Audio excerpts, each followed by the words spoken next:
Aisyah, teriak Umi dan Abah. Maaf, ini hanya bentuk kekecewaan seorang adik melihat kakaknya tersakiti. Ucap Aisyah lagi. Yusuf terdiam. Dia dibuat tak berkutik dengan semua perkataan Aisyah. Dan ternyata bukan hanya dia, Alfian pun sama. Lagi-lagi dibuat terpana akan perkataan istrinya. Abah terlihat kecewa dengan perkataan Aisyah. Dia langsung pergi meninggalkan kamar, sementara Umi mendekati lalu memegang tangan Aisyah agar ikut bersamanya. Semua orang pergi meninggalkan kamar itu, kini hanya tinggal Siti berdua bersama suaminya. Yusuf melihat Siti yang menangis terseduh. Maafkan adikku, ucap Siti terisak. Yusuf mendekatinya lalu memeluk Siti dengan erat. Tidak apa-apa, aku mengerti kemarahan adikmu.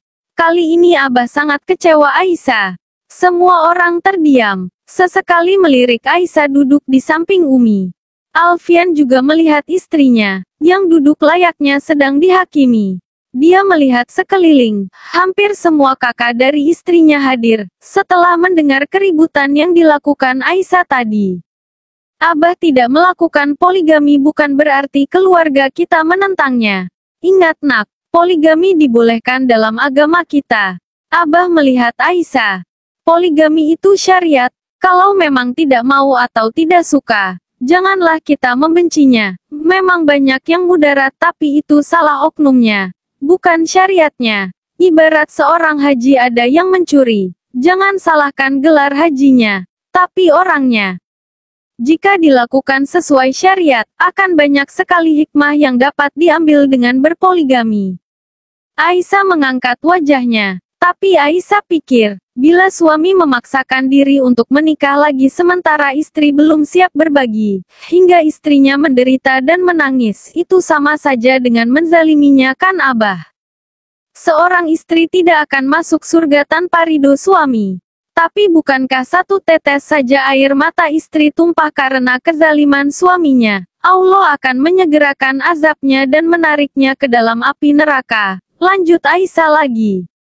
Dek, Alfian seakan tersindir. Dia meliri istrinya. Lagi pula Abah. Aisyah menghentikan perkataannya ketika dia menyadari sang ibu memegang pundaknya, memintanya untuk berhenti. Aisyah melihat semua kakaknya melihat ke arahnya. Semuanya memberi isyarat untuk menghentikan argumennya. Aisyah lantas sadar jika dirinya sedang dinasehati oleh sang ayah, bukan sedang diajak berdebat. Maaf Abah. Aisyah langsung menundukkan kepalanya. Abah tersenyum. Di antara semua anak Abah, kamu memang berbeda nak. Abah hanya bisa berpesan. Dalam situasi apapun, jangan biarkan emosi mengalahkan kecerdasanmu. Aisyah mengangguk. Nak Alfian, sekarang temani istrimu untuk meminta maaf pada kakaknya. Alfian kaget. Dia langsung melihat Aisyah. Sebagai suami, kamu bertanggung jawab atas kesalahan istrimu. Nasihati dia dan bersabarlah jika dia melakukan kesalahan. Nasihat Abah pada Alfian. Alfian terdiam. Suami, tanggung jawab. Nasihat, sabar. Semua kata-kata itu berseliweran di dalam kepalanya. Aisyah berjalan dengan diiringi oleh Alfian suaminya. Tidak usah Anda temani. Ini kesalahan saya. Saya akan bertanggung jawab sendiri. Meminta maaf sendiri. Aisyah menghentikan langkahnya sejenak berbicara tanpa melihat suaminya. Aku tetap akan menemanimu. Ini perintah Abah. Bukankah Anda mau pulang?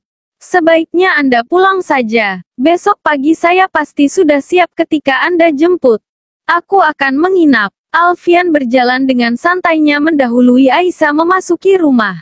Aisyah kaget. Menginap. Maafkan saya kak, ucap Aisyah sambil menundukkan kepalanya di hadapan Yusuf dan Siti. Iya, sudah kakak maafkan, tidak apa-apa. Kakak mengerti. Siti tersenyum. Dia memegang tangan Aisyah. Awalnya memang menyakitkan, tapi lama-lama kakak belajar untuk ikhlas. Dengan harus berbagi suami kakak akhirnya tahu agar kita harus lebih cinta kepada Allah daripada suami. Lanjut Siti. Aisyah tersenyum. Siti melihat Alfian. Kalau kamu, sebaiknya pikir berulang kali jika ingin menikah lagi, ucapnya bercanda. sambil menunjuk Aisyah dengan ketakutan. Alfian pura-pura tersenyum. Dia melihat Aisyah yang sama sekali tak bereaksi. Alfian mengamati satu persatu buku yang tersusun rapi di atas meja belajar istrinya yang hampir kesemuanya tentang dunia keislaman. Namun kemudian dia tertarik akan satu buku. Alfian mengambilnya, mundur beberapa langkah lalu duduk di atas tempat tidur di belakangnya. Dia mulai membaca. Halaman awal di buku itu menarik perhatiannya. Jodoh. Ketika kau jatuh hati dan ingin kau miliki sekeras apapun kau menginginkannya. Jika Allah tak berkehendak itu berarti dia bukan jodohmu. Yakinlah jika seseorang yang jauh lebih baik telah Allah persiapkan untukmu. Alfian merenung. Seakan tersadarkan akan situasinya yang persis sama. Menginginkan Anita akan tetapi Aisyah yang didapatnya. Apakah Aisyah lebih baik dari Anita? Alfian membasuh wajahnya kasar.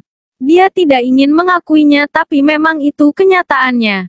Hari ini bahkan dia melihat sisi lain dari istrinya. Karakter, keberanian dan pendirian kuatnya membuat semua orang seakan mati kutu di depannya. Alfian terpesona. Pesona akan ketaatannya kepada Allah.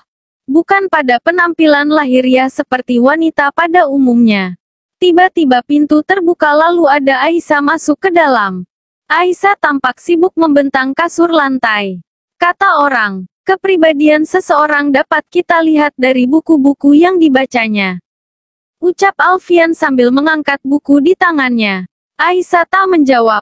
Dia masih sibuk dengan kasur lantainya. Kamu tahu, hari ini aku belajar banyak hal di sini. Tentang kasih sayang keluarga. Poligami. Kewajiban suami, tanggung jawab, nasihat, ikhlas, sabar, dan terakhir jodoh. Alfian mengangkat buku yang dipegangnya. Aisyah masih tak bergeming. Alfian berdiri dan menghampiri istrinya. Tapi dari kesemuanya, hari ini aku lebih banyak belajar tentangmu. Apa yang Anda pelajari dari saya? Tanya Aisyah cuek sambil mengambil bantal di atas tempat tidur. Kamu seorang muslimah yang taat, jawab Alfian melihat Aisyah yang warawiri di depannya. Tapi sayang kamu bukan istri yang solihah. Aisyah langsung menghentikan langkahnya melihat Alfian. Apa definisi istri solihah menurut Anda? Taat kepada suami, jika dipandang akan menyenangkan hati suaminya. Tapi setiap melihatmu aku tidak senang karena ada ini yang menutupinya, jawab Alfian sambil menunjuk cadar Aisyah. Aisyah tersenyum. Maaf, wajah dan seluruh tubuh ini saya haramkan dari penglihatan suami yang zalim. Suami zalim? Tanya Alfian kaget. Aku. Aisyah mengangguk. Suami yang masih membagi cinta dan perasaannya dengan wanita lain. Suami yang berkhianat dengan masih menjalin hubungan dengan wanita lain. Suami yang tidak pernah menjalankan kewajibannya mengabaikan dan tidak mencintai istrinya dengan penuh kasih sayang. Semua itu ada pada Anda. Suami zalim. Satu lagi, suami yang berjanji pada wanita lain tidak akan pernah menyentuh istrinya. Padahal itu adalah hak si istri. Apa sebutan yang pantas untuk suami seperti itu? Alfian membelalakan matanya. Bagaimana kamu tahu? Tanyanya gagap. Saya tahu semuanya. Jadi biarlah saya tutup wajah dan seluruh badan ini. Tak tersentuh hingga kita berpisah nanti. Setidaknya tidak akan ada bekas noda di tubuh ini.